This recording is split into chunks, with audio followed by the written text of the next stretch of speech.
నల్గొండలో ఏదో బాగా స్కామ్‌లు ఉంటాయండి ఎక్కడైనా. ఇగో భూమా ఇదిగోండి ఈ వ్యక్తి ఏసాడు భూమిని తింటాడు. 10 ఎకరాలు కొట్టేసేందుకు కుట్ర. ఆన్‌లైన్‌లో సర్వే నంబర్ 52 మాయం. ఆ భూమి విలువ రూపాయలు 10 కోట్ల పైనే. రెవెన్యూ రియల్టర్ల కుమ్మక్కు. కేశరాజుపల్లి ప్రధాన రహదారి పక్కన వెంచర్ పేరుతో సర్కారు, ప్రైవేట్ స్థలాలపై కన్ను. రికార్డుల నుంచి 52 సర్వే నంబర్ డిలీట్. వెనుక అధికార పార్టీల హస్తం అన్నట్టు ప్రచారం ఉంటుంది. మరి అధికారంలో ఎవరుంటే వాళ్ళు ఉంటారు. గతంలో బీఆర్ఎస్ దొంగలు కూడా గట్టినే చేసినారు కదా, వాళ్ళు కూడా కబ్జా చేసిండు, సహకరించారు. ఇప్పుడు హైడ్రా కూలగొడుతుంది. ఇప్పుడు కాంగ్రెస్ పార్టీ అదే పని చెప్తాను మళ్ళా.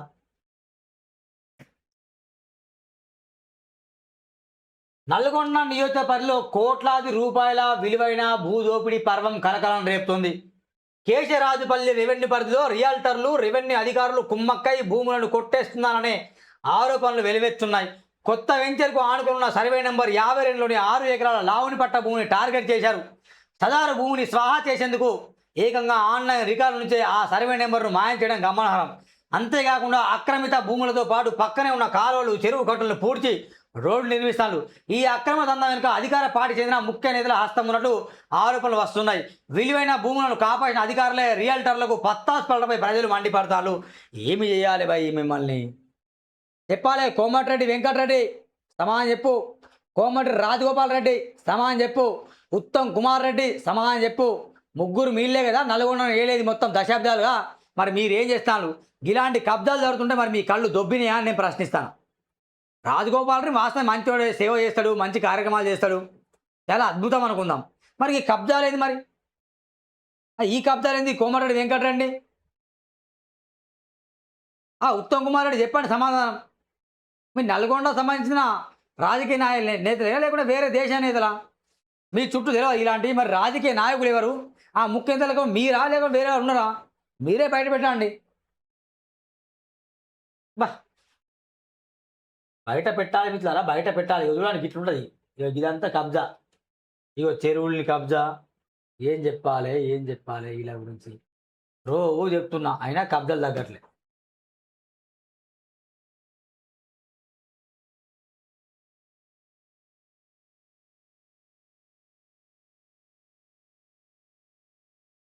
జిల్లాలో ఎక్కడ చూసినా ఇసుక, మట్టి, భూదంద మాఫియా పెద్ద ఎత్తున కొనసాగుతుంది.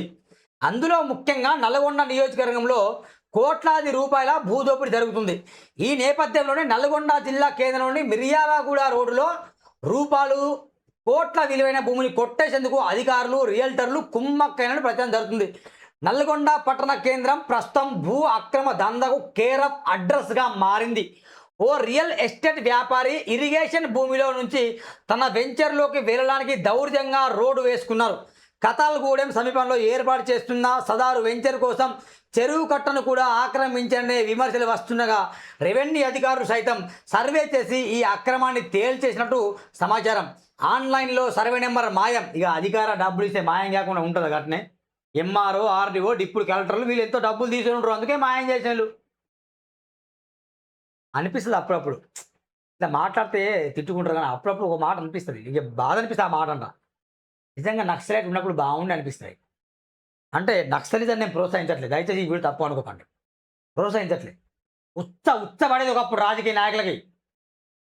అడవిలోనూ అన్నలు వస్తారా, అవినీతి చేస్తే ఎత్తుకెళ్తారా, కిడ్నాప్ చేస్తారా, ముక్కలు నడుస్తారా, భయపెడతారా, బెదిరిస్తారని ఉచ్చబోసుకునే వాళ్ళు అప్పుడు.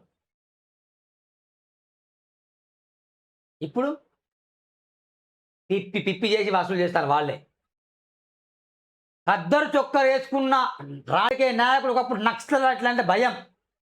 ఇప్పుడు ఖద్దరు చొక్కా వేసుకున్న రాజకీయ నాయకుడు దర్జాగా కబ్జాలు చేస్తుంటే ఈ అధికారులు ఏం చేస్తున్నారు? ఈ డిప్యూటీ కలెక్టర్ రాజకీయ నాయకులు, రెవెన్యూ అధికారులు మీరు ఏం చేస్తారు? What you are doing? ధైర్యంగా ప్రశ్నిస్తున్నాను. నేను నక్సలిజాన్ని ప్రోత్సహించట్లే, కానీ వాళ్ళు పోయినప్పుడు ఇలాంటి రాజకీయ నాయకులు అవినీతి చేస్తే వీళ్ళకు చట్టాలు ఎందుకు పనిచేస్తలేదు? కోర్టులో వీళ్ళకి ఎందుకు బెయిల్స్ వస్తున్నాయి? వీళ్ళు ఎందుకు జైల్లో వెళ్ళట్లేదు? కబ్జాలు చేస్తే ఎందుకు దర్యాప్తు జరగట్లేదు? వీళ్ళ ఆస్తులు ఎందుకు విచారణ రావట్లేదు? సమాధానం చెప్పండి ఈడియట్స్. ధైర్యంగా దర్జాగా దమ్ముగా ప్రశ్నిస్తా సూరన్న. ఎవరికి భయపడకుండా ప్రశ్నిస్తున్నా. బీఆర్ఎస్ పార్టీలో అందరినీ ప్రశ్నించా, కాంగ్రెస్లో రేపు బీజేపీలో అందరినీ ప్రశ్నిస్తాను నేను. సమాధానం చెప్పండి. సర్వే నెంబర్ 50 మిర్యాలగూడ రోడ్లో తిప్పర్తి మండల రెవెన్యూ పరిధిలోని కేశరాజుపల్లి గ్రామంలో ప్రధాన రహదారికి ఆనుకొని ఉన్న ఒక ప్రైవేట్ వెంచర్ ఏర్పాటు చేస్తానట. ఆ వెంచర్కు ఆనుకొని ఉన్న విలువైన భూమిని కొట్టేసేందుకు రెవెన్యూ అధికారులు సదారు రియల్ ఎస్టేట్ వ్యాపారితో చేతులు కలిపినట్టు తెలుస్తుంది. ఇందులో భాగంగానే వెంచర్ సరిహద్దులోని సర్వే నెంబర్ 52లో ఉన్న 6 ఎకరాల లవుని పట్టా భూమిని రికార్డు నుంచి మాయం చేశారు. ప్రస్తుతం ఆన్లైన్లో 52 సర్వే నెంబర్ తప్ప మిగతా అన్ని నంబర్లు స్పష్టంగా కనిపిస్తున్నాయట. ఏం మాయం చేస్తారు వీళ్ళు? ఆ భూమిని పూర్తిగా స్వాహా చేయడానికి రెవెన్యూ యంత్రాంగం లోపకాయిగా సహకరిస్తున్న ఆరోపణలు వెలువెత్తున్నాయి. భూమి విలువ దాదాపు 10 కోట్ల పైనే. నల్గొండ కార్పొరేషన్ పరిధిలోని కేశరాజుపల్లి రెవెన్యూ గ్రామంలో ప్రస్తుతం 1 ఎకరం భూమి విలువ సుమారు 1 కోటి పైనే పడుతుంది. ఆ లెక్కన సర్వే నెంబర్ 52లో మాయం చేసిన భూమి విలువ రూపాయలు 6 కోట్లకు పైనే ఉంటుంది. దీనికి తోడుగా పక్కనే ఉన్న మరో సర్వే నెంబర్లో 2 ఎకరాలు చుట్టుపక్కల ఉన్న ప్రభుత్వ స్థలాలను కలిపి మొత్తం 10 ఎకరాల వరకు మింగేసేందుకు సదరు రియల్ వ్యాపారి కుట్రలు పడుతున్నట్టు సమాచారం. వెంచర్కు ఆనుకొని ఉన్న సహజ సిద్ధమైన చిన్న కాలువలను సైతం పూడ్చి వేసి రోడ్లు వేసుకుంటున్న అధికారులు పట్టించుకోవడం లేదని స్థానికులు ఆరోపిస్తారు. ఈ కోట్లాది రూపాయల దోపిడీలో అధికార పార్టీ నాయకులు కాంట్రాక్టర్లు భాగస్వాములు కావడంతో ఎవరికి ఫిర్యాదు చేయాలో తెలియక ప్రజలు ఆవేదన వ్యక్తం చేస్తారు. సూరణ టీవీ ఆధ్వర్యంలో ఒక్కటి మాత్రం సంచలనం నిజంగా ప్రామిస్ చేసి చెప్తున్నా మిత్రులారా, ఇక మీరు యుద్ధానికి సిద్ధంగా ఒకటి చెప్తున్నా. రానున్న రోజుల్లో ఒక మంచి పని చేయబోతుంది. అదే పని అంటే మార్నింగ్ న్యూస్ లైవ్లో చదివిన మరుక్షణమే ఎక్కడ కబ్జా జరిగినా అక్కడ మా టీం గద్దెలేక వాళ్తుంది.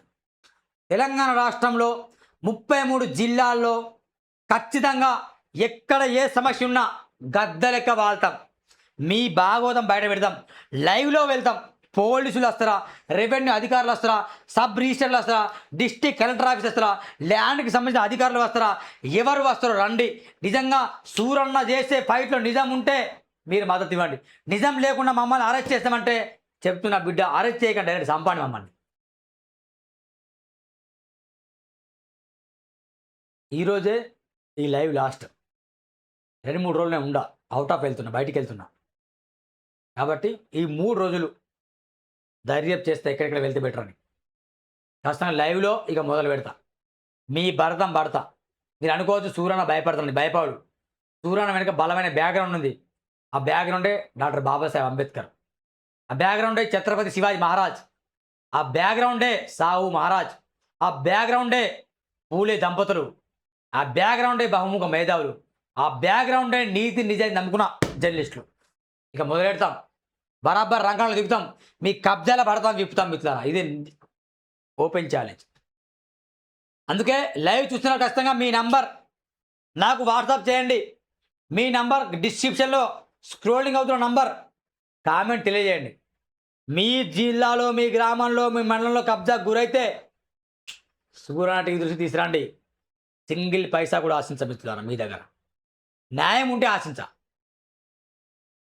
నిజంగా పని చేస్తా, పని చేద్దాం. మంత్రులు అడ్డస్తారు రండి. మిత్రులు ఒక విషయం చాలా బాగా అనిపిస్తుంది. ఎలాంటి సమస్య ఉన్నా కాల్ చేయమని చెప్తే కొందరు నాకు నైట్ 1 o'clock 2 o'clock కాల్ చేసి నా భార్య రావట్లేదు అంటే నేనేం చేయాలి భాయ్?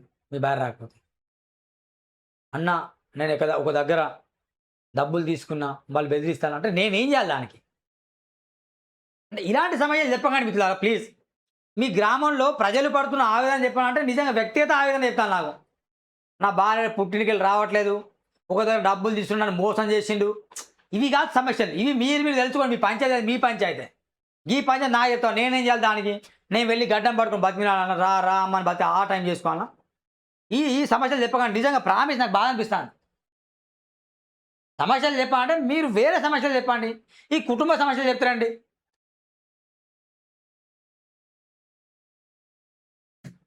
దయచేసి మై హంబుల్ రిక్వెస్ట్ మిత్రులారా, ఒకటే చెప్తున్నా, ఇక యుద్ధం మొదలు చేద్దాం. అర్థం? అందుకే నేను చెప్తున్నా, ఈ యుద్ధం మొదలు పెట్టడానికి నాకు ఒక కారు కావాలి మిత్రులారా. ఇప్పుడే అడుగుతున్నా, డైరెక్ట్ అడుగుతున్నా. ఎందుకంటే దూరం జర్నీ చేయాలి. మీరు అనుకోవచ్చు సూరన్న కార్ అడిగి మొత్తం డెవలప్ అట్లా కాదు. మళ్ళా లెక్కల ఛాయ్ పైసలు నేను డెవలప్ కావాలనే ఉద్దేశం నాకు లేదు. ప్రజల కోసం కొట్లాడదా. 1-2 monthsలో మంచి కారు కొనుక్కోవాలని కోరుకుంటున్నా. 1-2 monthsలో మంచి కారు కొనుక్కోవాలి.